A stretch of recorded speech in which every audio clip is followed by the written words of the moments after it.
Kali ini di samping saya sudah ada salah satu legenda, yaitu Mas Dodi Karya. Mas, sehat Mas? Gimana kabarnya? Alhamdulillah sehat. Manggilnya Mas? Bebas. Tapi Mas Dodi lebih sering dikenal Babe ya? Ya, kalau mau kenal Babe. Babe. Jadi, Beh, sebenarnya, jadi kan kita mau ngobrolin soal Muay Thai nih, Beh. Oke. Style di Muay Thai itu ada apa aja sih sebenarnya? Oh, gaya bertarung ya? Iya. Dulu ada banyak, ada Muay Sok, dipisah. Sok adalah elbow, sikut. Ada Muay Kau, lutut. Ada Muay Mat, tangan. Ada Muay Thai, tendangan. Ada Muay Bok, strategi. Ada Muay Femur, macam-macam. Tapi sekarang pemerintahan Thailand mengkumkan, jadi hanya ada 4. Femur, Muay Thai, Muay Mat, sama Muay Kau. Berarti ada 4? Ada 4 yang sekarang. Jadi kalau Muay Femur adalah gift. Seorang atlet dikasih pemberian dari Tuhan, punya intelijensinya lebih, IQ-nya lebih tinggi. Dia bisa mengcopy Muay Femur. Kalau Muay Mat, kalau praktisi Muay Thai pasti tahu. Sekarang di One FC lebih lagi naik daun adalah Rotang. Rotang yang nikah sama Muslim itu dia. Tahan pukul. Malah ada atlet Indonesia yang disebutin Indonesian Rotang. Redo dari Tasik. Itu. Terus ada lagi itu Rotang Muay Mat. Spesial dari Mat. Bukan berarti Muay Mat itu tidak bisa nendang. Dia bisa, main sikut dia bisa. Cuman bomnya terakhir adalah matnya. Berarti dari 4 aliran itu mereka andalannya gitu ya? Dominannya. Dominan. Okay. Mereka lebih senang dari main tangan, ya udah Muay Mat. Nah, ada lagi Muay Thai. Bisa dibilang super bond. T-nya lebih T itu tendangan. Ya. Tendangannya lebih keras. Kayak buakau, tendang keras. Nah, ada lagi Muay Femur. Muay Femur lebih cenderung ke intelijennya kayak sancai. Ya. Muay Thai, Muay Kau itu kum dari antara lutut dan sikut. Oke, Beh. Itu kan banyak banget ya aliran. Nah, kita beralih ke kultur gitu, Beh. Oke, kultur apa deh? Iya. Saya sendiri ya yang baru akhir-akhir ini melihat perkembangan Muay Thai di Bandung khususnya gitu. Sebenarnya kayak kalau bela diri lain saat tanding di ring itu kan langsung gitu. Nah, tapi Muay Thai itu ada Muay Crew gitu. Itu kan bagian dari budaya juga ya. Boleh saya breakdown nggak nih? Boleh. Sebelum Muay Crew, sebelum event itu ada pasca bertanding, yaitu massage. Ya. Yang digembar-gemborkan oleh Thailand dan sosmed adalah before fight. Atlet sebelum tanding 30 menit dia massage. Sebelum tanding fight nih 10 menit dia massage pakai liniment oil yang panas. Biar ototnya udah hangat. Jadi dia fight tinggal pemanas sebentar dia udah bisa fight, tidak akan injury. Nah, sebenarnya waktu 2025 Babe baru terbuka bahwa di Muay Thai itu ada massage yang tersembunyi oleh negara. Ada yang tersembunyi? Ya. Kenapa Babe bilang gini? Ternyata kalau kita tarik ke belakang, sejarahnya itu adalah raja ini senang melihat orang baku hantam. Sampai ada dulu zaman Ayutthaya, kalau di Indonesia itu kayak HB. Ada HB 1, 2, 3. Ini ada HB Ayutthaya keberapa ini? Anaknya gila fight. Di kerajaan mungkin dia bilang saya the best karena tidak bisa ada yang ngalahin. Pemikiran dia adalah mungkin yang lawan dia takut karena dia anak sultan, anak raja. Dan dia menyamar sebagai rakyat jelata, dia ngamen ke luar kerajaan, dia fight. Ternyata memang tidak terkalahkan. Ngamen ini dalam artian fight. Menjajal ke semua. Ada event dia fight, bukan menantang ke camp, tidak. Tidak. Cuman ada event dia jajal teknik. Nah, sebenarnya kalau di Thailand itu, Beh, emang di setiap daerah. Oke. Kembali itu, tapi ingat tadi ya, sejarah. Di Thailand dalam seminggu kalau otot kita kuat, teman-teman, tahan pukul, seminggu bisa fight. Kenapa Bapak bilang? Di stadion ada yang terbesar ada 2. Yang provinsi adalah Raja Danon sama Lumpini. Lumpini adalah stadium lebih brutal. Wih, brutal. Raja Dharma adalah saringan untuk regional, untuk wilayah. Orang yang mau main di Raja Dharma itu orang-orang yang baru-baru mulai, Iya, ya. cari sponsor, cari endorse di Raja Baru Dharma. meniti karir lah. Nah, dan Raja Dharma sendiri punya ranking kayak tinju. Oh, ada rankingnya ya? Dari 20 naik ke ranking 1. Nah, itu levelnya edan. Kalau mereka punya style dan punya ciri, baru dilihat oleh sponsor. Sponsor dalam arti camp yang mau menampung. Iya, ya. Karena tradisi di Thailand zaman dulu, zaman waktu ke sana, atlet yang diambil sama camp, itu berarti dia punya kesejahteraan dari negara sama dari camp.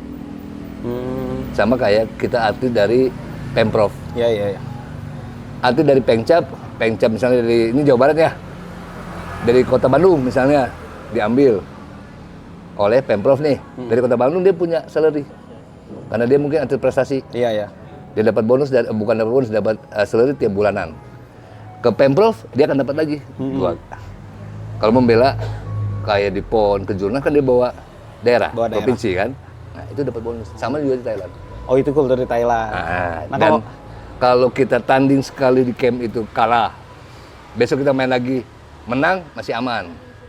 Tapi kalau kalah, kedua kali main lagi, kalah lagi, 3 kali, mending kita angkat glove. Udah, mundurkan diri. Berarti patokannya berapa? 3 kali kalah? 3 kali kalah.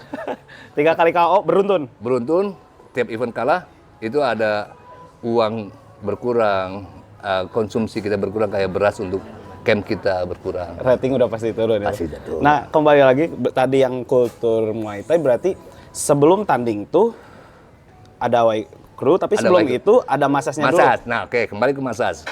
Waktu baru tanding kejuaraan raja tahun 2024, baru lupa tahunnya. Baru ngelawan orang the best fighter 2 tahun tidak terkalahkan. The best fighter. Di kerajaan. Event kerajaan. Birthday, ulang tahun raja. Iya, iya. Main kacuak. Kacuak. Tapi tidak ada ring. No time limit, tidak ada waktu. Tidak ada waktu, tidak ada ring. Tidak ada ring, fight. Real fight. Real fight. Nah, alhamdulillah saat itu, Bayu lagi meriang, overtraining. Karena di Indonesia, Bayu tidak punya pelatih. Bayu cuma latihan fisik, Bayu berangkat sana, fight. Nah, saat itu alhamdulillah Bayu dikasih rezeki, dapat kemenangan. Menang deh. Menang. Jadi di situ tahun 2000, 2004, 2005. Pokoknya tahun sekitar 2004, 2005 ke bawah deh. Si menang, akhirnya dikasih gelar oleh kerajaan. Dikasih gelar? Ya, sertifikat. Zaman dulu kan tidak punya sertifikat kertas. Akhirnya Babe disakyan oleh biksu. Oh. Nah, di situ Babe kelihat, membuka bahwa ternyata raja yang demen fight, yang tadi anak sultan itu, mereka punya ada masas-masas yang tersembunyi. Itu rahasia berarti, Pak? Ya. Nah, ini dibongkar di sini. Ya, karena Babe sangat prihatin karena di Indonesia orang hanya tahu sebelum before fight only masas. Sebenarnya tidak. Sebelum fight, lagi fight, ini ada masasnya. Oh. Setelah fight harus Ada ada masas lagi. Berarti 3 tahapan ya, Beh? Yang orang tahu hanya di populer adalah Awal. before fight. Kayak lari ke masas nih, selesai. Masuk ke event nih, masuk ke ring. Ada istilah ritual, Waikru. Waikru. By breakdown nih, Iya. why bahasa Inggrisnya, bahasa Thailandnya why. Why? Sang sekerta script. Ya, Bahasa Inggrisnya wish, memohon. wis. Ya, Kru, bahasa Thai script. Bahasa Inggrisnya teacher, teacher. guru, bahasa Indonesianya. Berarti kalau kita gabung Waikru adalah wish for teacher. Rasa respect seorang atlet terhadap pelatih. Penghormatan berarti. Makanya Waikru wajib Dulu sangat Dulu. saklar. sangat sakral ya, teman-teman. Dari mungkol, Oh, dari Mongkon dulu ya. ada prajit. Nah, itu titip itu tangan. Oke. kalau Mongkon sendiri apa, Beh? Mau breakdown apa kita mau lanjut dulu ceritanya? Bebas lah. Kan ngobrol namanya juga. Oke. Bahas dulu untuk fight. Waikru, wish and teacher. Teacher. Berdoa terhadap, memohon terhadap pelatih. Rasa respect. Berapa kali wish? Wajib. Praktisi, paham? Bukan, Beh. Praktisi adalah nak muay. Kita anggap kumnya orang Thailand bilang nak muay. praktisi Muay Thai, dia atlet, dia mau pecinta apa, nak Muay. Oh, anak Muay. Nah, pasti mereka tahu 3 kali. 3 kali untuk siapa saja. Nah, itu belum dijelasin nih. Saya cuma lihat doang nih. Oke. Wis Waikru ada berapa kali ini, itu ada berapa kali dia play, ada berapa pakem gerakan. Oh, ada Di macam-macam. Waikru ada pakemnya. Nah, ini banyak yang skip nih di sini. Sayang banget ya. Mereka hanya lihat di YouTube. Oh, ini gerakan Waikru bagus nih. Dia copycat tanpa tahu arti Esensinya sebenarnya, esensi. Karena kan hubungan murid sama pelatih itu, sakral itu. iya udah kayak anak sama bapak. Iya, betul. Nggak bisa dipisahin. Bahkan sekarang saya juga sering nemu anak yang bandel lebih nurut sama pelatihnya daripada orang tuanya. Itu yang keren di Muay Thai. Setuju. Sampai kalau orang tuanya nggak bisa ngedidik anak, pasarin ke atlet ke pelatih. Iya. Sama pelatih mah, siap coach. Tahu. Tadi apa tadi, Waikru udah beres ya? Waikru beres, monggo. Oke, enggak, ada satu lagi Waikru. Ini yang kaidah. Kaidah. Wis ada 3 playnya. Aspek 3 poin. Pertama untuk diri pribadi, kedua untuk negara, Ya. ketiga untuk guru atau event. Oh. 3 Respect kali kita. Iya. Ada 3 kali. Ada gerakan wajibnya apa? Pray, berdoa. Pasti ada yang nunduk. Dia nunduk. Yang ini berdoa 3 kali. Oh, terima kasih. Aduh, waitersnya cakep sekali. Waitersnya mahal nih teman-teman. Nah, ada wis. Ada swan, angsa, atau orang bilang ada gerakan begini. Iya. Dia bersujud, dia begini. Angsa, swan. Swan, angsa, swan bahasa Inggrisnya. Angsa. Ada lagi yamsam. Yamsam. Sam is mean. 1, 2, 3. 1, 2, 3. Tadi logatnya dapat. Enggak, logat Thailandnya wakat banget. Sam, 3 langkah wajib dalam permainan Waikru. Itu yang wajib 3 ini. Sisanya adalah create. Nah, create-nya ini adalah cerita. Muay Thai terkenal di Thailand. Thailand dominan dengan agama apa? Hindu-Buddha. Oke. Cerita Hindu-Buddha apa Tuhannya? Ramayana, Ganesha. Ya. Nah, itu semua ada di situ. Kenapa ada cerita? Nah, ya itu. Ini kan cinta. Oh. Make up. Pisau kecil. Ada yang narian begitu. Terus ada lagi berperang. Dia ambil tanah liat, dia kasih campur pakai air, dia perang, dia mau siap, dia cabut pedang. Ini cerita untuk Rama mau berperang. Dalam cerita entah itu Batara Yuda, perang besar gajah itu. Nah, itu banyak cerita. Sekarang itu udah hilang. Udah hilang. Tapi sebenarnya kalau udah ada di Indo, menurut Babe sendiri itu harus tetap ada seenggaknya. Atau memang kan itu kultur di sana ya, Be? Oke.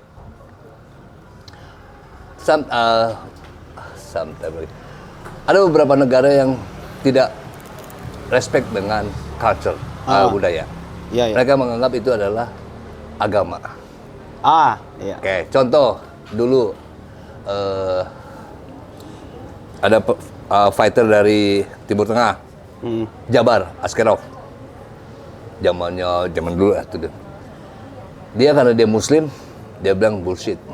Iya. Karena dia Muslim. Iya. Akhirnya dia diam di ring Eropa. Nah, this not respect. Dia tidak respect ke Kultur. apa yang dia pelajari. Kalau Babe tidak senang dengan karakter orang-orang kayak begitu. Kenapa? Oke, kalau kamu tidak respect, kenapa mau ikut Muay Thai? Secara logika ya. Tapi di sini kita tidak bisa bicara ego karena Thailand sendiri mau membuka diri dengan mensosialisasikan Muay Thai.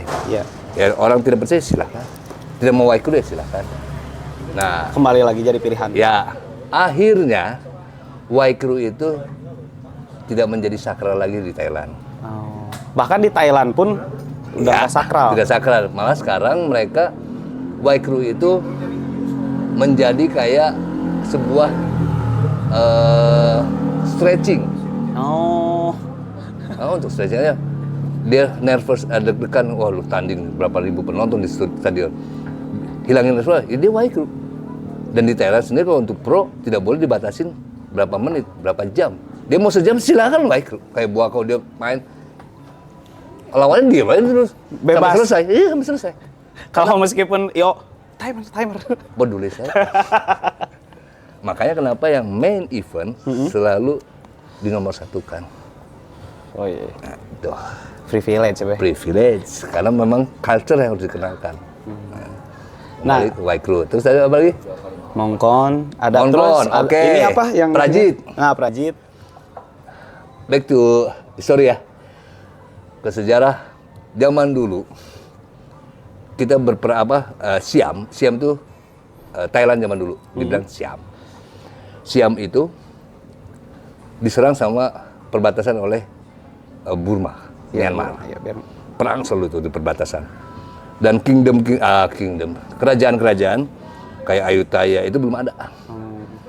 Dan masih banyak ada kayak di daerah Chiang Mai ada kingdom ini. Mereka adu kayak kita main online game itu yang adu strategi Battlefield. Ya pokoknya kayak gitulah, game online. Dia kuasai wilayah ini, dia kuasai jadi bersatu. Nah, Iya. itu. Di Thailand zaman dulu. Oh itu. Dulu sampai ke Vietnam itu masih satu wilayah. Myanmar masih satu wilayah sama Thailand. Tapi perebutan wilayah itu akhirnya membuat kingdom kalah. Ada satu perbatasan yang dijaga oleh satu kampung, satu kingdom, satu kampung yang dibilang Bang Rajan. Ada filmnya, silakan searching. Itu kampung fighter. Dari cewek mau nenek-nenek semua fighter. Semua. Sama ada klasiknya adalah mereka menguasai semua bela diri Muay Thai. Wajib enggak, Beh?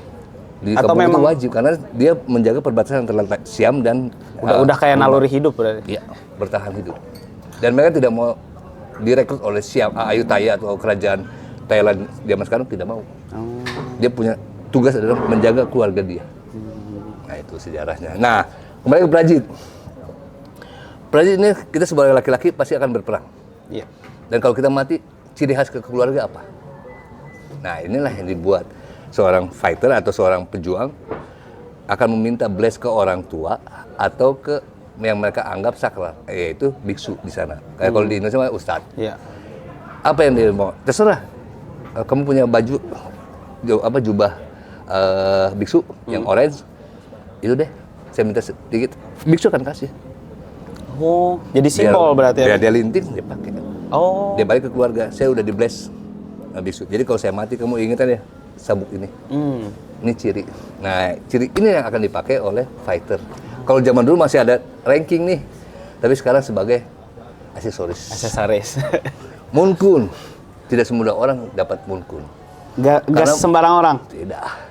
Kalau kita bicara culture, budaya, munkun itu tidak. Kang Rudi mau masuk ke Len Babe. Babe udah 6 tahun. Kalau Babe bilang nggak masuk, Babe nggak masuk. Sebagai member ya. Kayak Babe bilang, mau nggak?